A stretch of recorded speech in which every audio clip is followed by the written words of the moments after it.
27/9/2025 சனிக்கிழமை. தமிழக அரசியல்ல மட்டும் இல்ல, இந்திய அரசியலுக்கே ஒரு கருப்பு தினமா தான் சொல்றாங்க. காரணம் என்னன்னா, விஜய் கூட்டுன அந்த கூட்டத்துல 40 பேர் இறந்திருக்காங்க.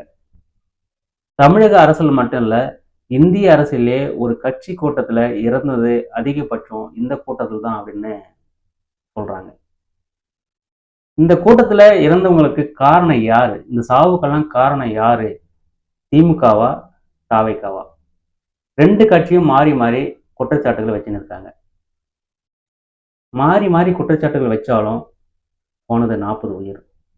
குழந்தைங்க, மகளிருங்க, பெரியவங்க, இளைஞர்கள் அப்படின்னு நிறைய பேர் உயிர் பலியாகிருக்கு. மனசுக்கு ரொம்ப வேதனையான ஒரு விஷயம். இதுக்கெல்லாம் காரணம் யாரு? திமுகவா? தாவேக்காவா? திமுக சார்புல என்ன குற்றச்சாட்டு வைக்கிறாங்க அப்படின்னா, 3 மணிக்கு வர வேண்டிய விஜய், ஃபர்ஸ்ட்டு 12 மணிக்கு சொல்லியிருக்காங்க அந்த கூட்டத்துக்கு வரணும் அப்படின்னு. அதுல 3 மணிக்கு வரணும்னு சொல்லியிருக்காங்க. ஆனா, அவரு நைட்டு 7:30 மணிக்கு மேல தான் அந்த கூட்டத்துக்கு வந்திருக்காங்க. அதனால தான் வந்து கூட்ட நெரிசல் அதிகமாயிருக்கு. இதே 12 மணிக்கோ, இல்ல 3 மணிக்கோ விஜய் வந்திருந்தாரு அப்படின்னா, கூட்டம் கம்மியா தான் இருந்திருக்கும். சாயங்காலம் மேல வந்ததுனால என்ன ஆகுதுன்னா, வேலைக்கு போனவங்கலாம் திரும்பி வந்ததுனால கூட்டம் அதிகமா இருக்கு அப்படின்ற மாரி குற்றச்சாட்டு வைக்கிறாங்க திமுக. அது மட்டும் இல்லாம, இத்தனை பேரு உங்க கூட்டத்துல தான் இறந்திருக்காங்க, இறக்குறாங்கன்னு தெரியுது, ஏதோ நடக்குதுன்னு தெரியுது. ஏன் ஒரு இரங்கல் கூட இன்னும் தெரிவிக்கல விஜய் அவங்க? அப்போ நீங்க கொலை பண்றதுக்கு தான் கூட்டத்த கூப்பிட்டீங்களா? அப்படின்ற மாரி திமுக வந்து தாவேக்கா மேல ஒரு குற்றச்சாட்டு வைக்கிறாங்க. தாவேக்கா என்ன பண்றாங்க அப்படின்னா, திமுக மேல தான் பயங்கரமா குற்றச்சாட்டு வைக்கிறாங்க, தாழ்த்தி பேசுறாங்க, எல்லாம் சரி. ஓகே, நீங்க பேசுறீங்க. ஆனா நேத்து கூட்டத்துல இறந்தவங்க, தாவேக்கா கூட்டத்துல வந்தவங்க தான் இறந்தாங்க. ஆனா இது மாரி ஒரு விஷயம் நடக்குது. ஆனா ஒருத்தர் கூட தாவேக்கா சார்புல இருந்து ஒருத்தர் கூட ஹாஸ்பிட்டல்ல வந்து முக்கிய நிர்வாகிகள், அது தலைவரா இருக்கட்டும், புசி ஆனந்தா இருக்கட்டும், இல்ல வந்து முக்கிய நிர்வாகிகள் யாருமே வந்து அந்த சாவுக்கோ, இல்ல அடிபட்டவங்களுக்கோ ஒரு ஆறுதல் கூட சொல்லல. ஒரு இரங்கல தெரிவிக்கல. இதுவரைக்கும் தெரிவிக்கல அப்படின்ற மாரி தாவேக்கா மேல குற்றச்சாட்டு வைக்கிறாங்க. நீங்க யார தாழ்த்தி சொன்னீங்களோ, செந்தில் பாலாஜியோ, திமுகவோ தாழ்த்தி சொன்னீங்களோ, அவங்க தான் நேர்ல போயிட்டு ஒரு ஆறுதல் சொல்றாங்க. செந்தில் பாலாஜி முதல்ல போயிட்டு அந்த ஆறுதல் சொல்றாங்க. இறந்தவங்களுக்கு ஒரு இரங்கல் தெரிவிக்கிறாரு. நைட்டு 1 மணிக்கு ஸ்டாலின் ஐயா வராரு. அப்படின்னு சொல்லிட்டு துபாய்க்கு போயிருந்த துணை முதலமைச்சர் உதயநிதி ஸ்டாலின் வராரு அப்படின்ற மாரி, நீங்க யார தாழ்த்தி சொன்னாங்களோ, அவங்க தான் முதல்ல போயிட்டு உங்க தொண்டர்கள நீங்க கூப்பிட்டு சாவடிச்ச உங்க தொண்டர்கள தான் நாங்க போய் எங்க கட்சி பாக்குது அப்படின்ற மாரி திமுக வந்து தாவேக்கா மேல பகிரங்கமா குற்றச்சாட்டு வைக்கிறாங்க. தாவேக்கா என்ன குற்றச்சாட்டு வைக்குது அப்படின்னா, 8:15 மணிக்கு இந்த சம்பவம் நடக்குது. ஒரு கூட்ட நெரிசல்ல ஏதோ நடக்குது, எல்லாம் மயங்கி விடுறாங்க அப்படின்னு நடக்குது. ஆனா 8 மணிக்கெல்லாம் செந்தில் பாலாஜி எப்படி ஹாஸ்பிட்டலுக்கு வராரு? 8:30 மணிக்கு திரைப்பிரபலங்களும், அரசு பிரபலங்களும் இரங்கல தெரிவிக்கிறாங்க. 1 மணிக்கு முதலமைச்சர் நேர்ல வராரு. துபாய்க்கு போன துணை முதலமைச்சர் உதயநிதி ஸ்டாலின் எப்படி வந்து கேன்சல் பண்ணிட்டு இரங்கல் தெரிவிக்க மறுநாள் வராரு. அப்போ இது ஏற்கனவே திட்டமிட்ட செயலா அப்படின்ற மாதிரி தாவேகா வந்து திமுக மேல குற்றச்சாட்டு வைக்குது. அது மட்டும் இல்லாம அந்த கூட்டத்துல விஜய் பேசி நிற்கும் போதே ஒரு செருப்பு விஜய் மேல வீசுறாங்க. அந்த கூட்டத்துக்கு யார் வருவாங்க? தாவேகா கூட்டத்துக்கு தாவேகா தொண்டர் தான் வருவாங்க. தாவேகா தொண்டர் எப்படி தன் தலைவர் மேல செருப்பு வீசுவாங்க?